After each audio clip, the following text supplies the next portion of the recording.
Hello guys, तो आज की वीडियो में हम जो है वो डिग्री ऑफ फ्रीडम देखने वाले हैं, जिसे हम स्वतंत्रता की कोटि कहते हैं।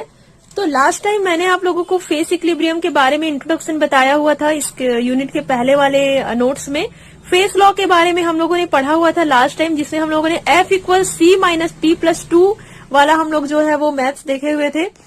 तो यहाँ पे P का मतलब होता है फेस, ये जिसे हम प्रावस्था कहते हैं। ये सब चीज मैं आप लोगों को अपने पहले नोट में बता चुकी हूँ, नंबर ऑफ फेस कैसे निकालते हैं।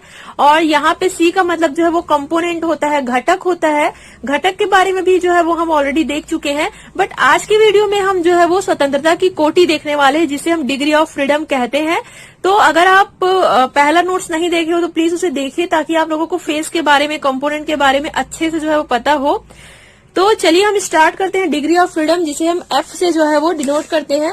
तो यहाँ पे मैं पहले आप लोगों को यहाँ पे नोट्स दे देती हूँ डिग्री ऑफ फ्रीडम। ये जो आपका टॉपिक है, वेरी शॉर्ट टाइप क्वेश्चन में जो है वो पूछे जाते हैं। तो डायग्राम के थ्रू जो है वो हम इसे समझने की कोशिश करेंगे। देन उसके बाद मैं आप लोगों को इसे नोट्स में जो है वो एक्सप्लेन करूंगी। मान लीजिए आपके पास कोई सिलेंडर है जिसमें कोई भी गैस भरा हुआ है। अब अगर मैं आपसे पूछूं कि वो जो अंदर में जो गैस भरा हुआ है वो कौन से कंडीशन में है। मान लीजिए आपका कोई सिस्टम है, सिस्टम के अंदर जो है वो गैस भरा हुआ है। अब अगर मैं आपको पूछूं कि वो जो गैस है, वो सिस्टम है, वो कौन से कंडीशन में है, तो आपको कुछ वेरिएबल्स की जरूरत होगी। मीन्स जब तक आपको उसका प्रेशर पता नहीं रहेगा, जब तक आपको उसका वॉल्यूम पता नहीं रहेगा, या फिर जब तक आपको उसका टेम्परेचर पता नहीं रहेगा, तब तक आप मुझे उसके स्टेट के बारे में जो है वो नहीं बता सकते। मतलब उसके कंडीशन के बारे में जो है वो नहीं बता सकते।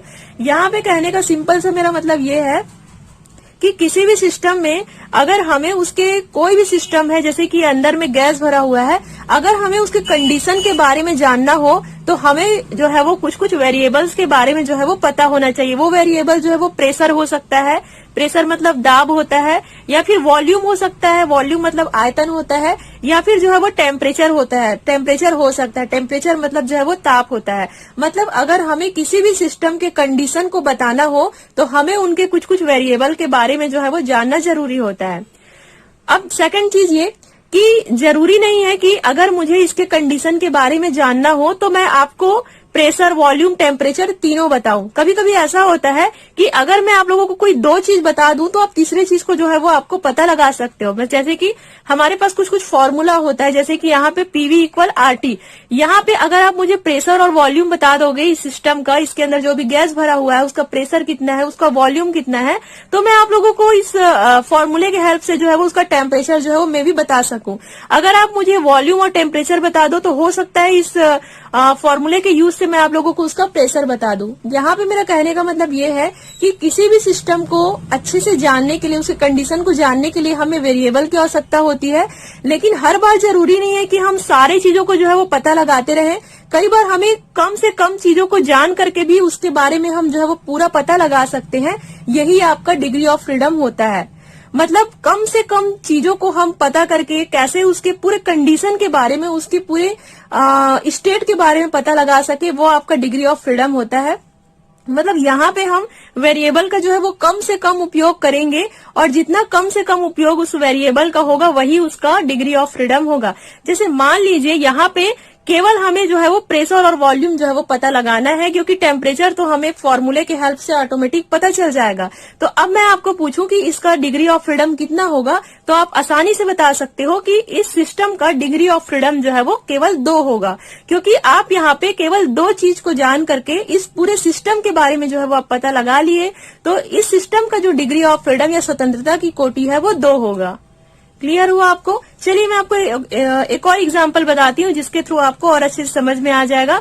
मान लीजिए आपके पास यहाँ पे कोई बंद कंटेनर है, हमारे पास यहाँ पे वाटर सिस्टम है, जैसे कि बर्फ और जल, वाष्प। मतलब यहाँ पे ये तीनों साम्यावस्था में है। मतलब जैसे कि आपको पता ही है, बर्फ जो है वो कितने टेम्परेचर में जो है वो वाटर में चेंज हो जाता है। वाटर को हम कितना डिग्री सेल्सियस पे जो है जब हम उसे बॉईल करेंगे तो वो गैस बन जाएगा। तो कई बार क्या होता है, कई सिस्टम ऐसा होता है जिसमें हमें जानने के लिए वेरिएबल की जरूरत ही नहीं होती है। मीन्स अगर आपको कोई ऐसा सिस्टम दे दिया जाए जहाँ पे बर्फ भी है, जल भी है और वाष्प भी जो है वो बन रहा है, जैसे कि आप यहाँ पे देख रहे हो H2O H2O H2O, जो कि liquid, solid and gases state में है। तो यहाँ पे आपको इसके कंडीशन को बताने के लिए किसी वेरिएबल की आवश्यकता जो है वो नहीं होगी, बिकॉज हमें पता है कि जो पानी होता है उसको हम कितना डिग्री सेल्सियस पे जो है वो बॉईल करेंगे तो वो गैस बनेगा। कितना गैस को हम फिर से कैसे उसे ठंडा करेंगे कि फिर से वो पानी बनेगा, या फिर पानी को हम कितना डिग्री सेल्सियस पे जो है उसे ठंडा करेंगे कि वो फिर से बर्फ बन जाएगा।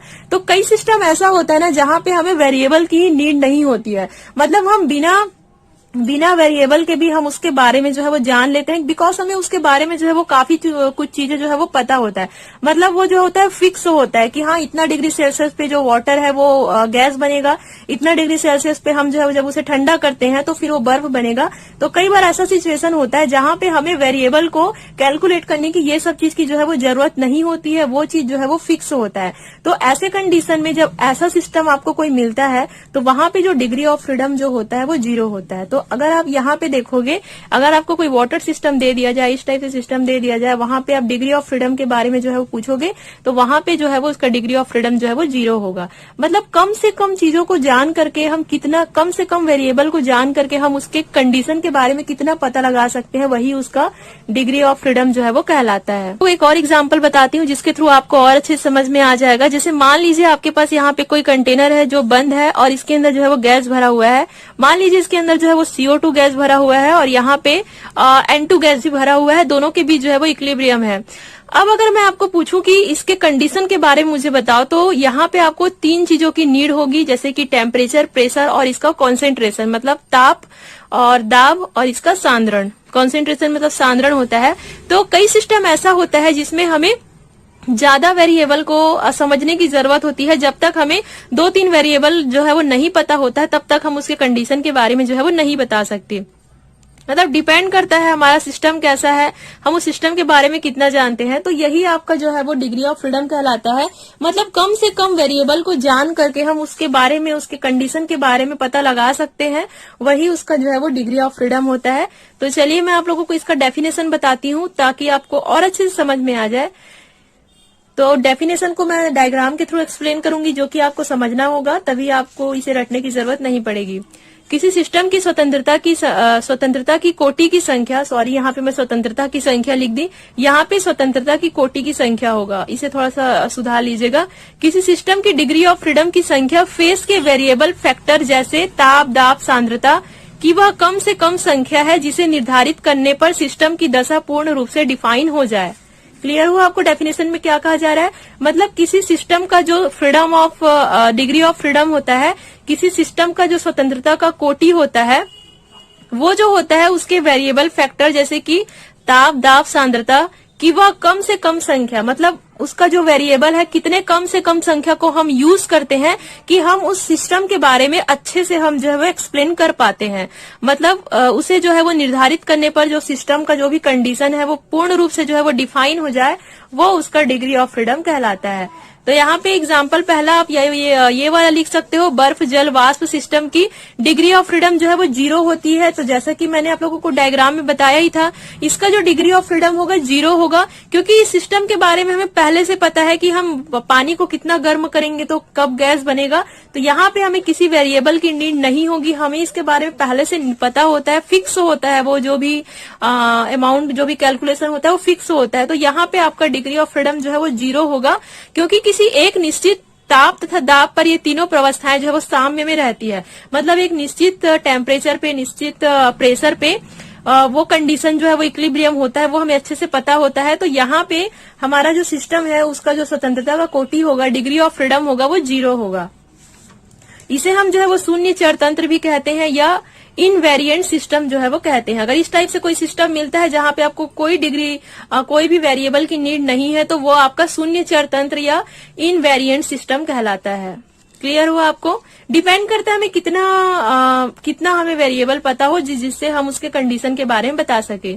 एक और एग्जांपल यहाँ पे देखिए, माना कि 2 गैसेस CO2 और N2 का मिश्रण साम्यावस्था पर है। इस सिस्टम को डिफाइन करने के लिए 3 वेरिएबल की आवश्यकता है। ये 3 वेरिएबल है टेम्परेचर, प्रेशर एंड कॉन्सेंट्रेशन, मतलब ताप, दाब और सांद्रता। अतः इस सिस्टम की डिग्री ऑफ फ्रीडम कितना है? 3 है, क्योंकि हम उसके कंडीशन को बताने के लिए हमें कितने चीजों के बारे में जानना पड़ा? यहाँ पे 3 चीजों के बारे में जो है वो जानना पड़ा, तभी हम उसके कंडीशन को जो है वो बता पाए हैं। तो ये जो आपका सिस्टम होगा वो ये जो तंत्र होगा वो त्रिचर तंत्र होगा, मतलब ट्राई वेरिएंट सिस्टम होगा। तो ये कुछ नाम होता है डिग्री ऑफ फ्रीडम वगैरह का। तो ये नोट्स जो है वो आप लिख सकते हो। 2 एग्जाम्पल भी आप इसमें लिखोगे तो इतना काफी है, और इसका डेफिनेशन जो है वो आप लिख सकते हो। तो ये है गाइज आपका डिग्री ऑफ फ्रीडम। तो आई होप आज का टॉपिक भी आपको समझ आया होगा। इसके बाद से हम जो है वो अलग अलग सिस्टम के बारे में जो है वो पढ़ेंगे, जैसे कि वाटर सिस्टम है और काफी सारे सिस्टम है जिसके बारे में हम अलग से पढ़ेंगे। तो आई होप यू गाइज आज का टॉपिक भी आपको समझ आया होगा, and thank you so much for watching.